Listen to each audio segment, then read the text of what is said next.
It was late December 1914. The First World War had been raging for 5 months.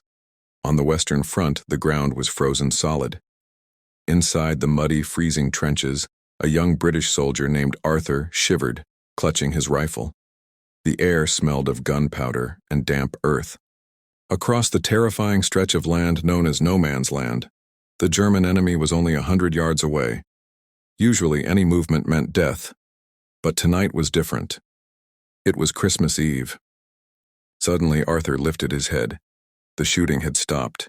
The constant boom of artillery faded into an eerie silence. Then he heard something impossible. It wasn't a scream or an explosion. It was a song. From the German trenches, a deep collective voice drifted across the cold air. "Stille Nacht, heilige Nacht," Arthur whispered to his sergeant. "They are singing Silent Night." Slowly, the British soldiers began to sing back in English. When the songs finished, a rough voice shouted from the German side with a thick accent, "You no shoot. We no shoot." Arthur watched in disbelief as small lights began to appear along the German trench line. They were lighting candles on small Christmas trees.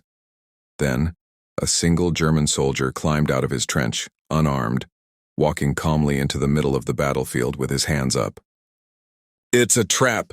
someone yelled, but Arthur didn't think so. He put down his rifle and climbed out too. One by one, hundreds of soldiers from both sides climbed out of the mud. Men who were trying to kill each other hours ago were now shaking hands in the middle of no man's land. They exchanged gifts, cigarettes, chocolate, and buttons from their uniforms.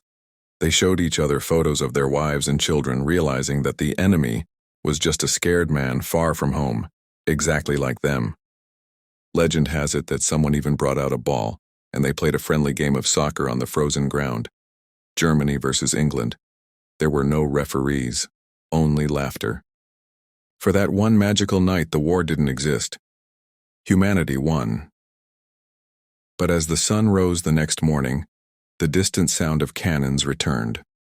The commanders ordered the men back to their trenches. The truce was over, but those soldiers never looked at their enemies the same way again.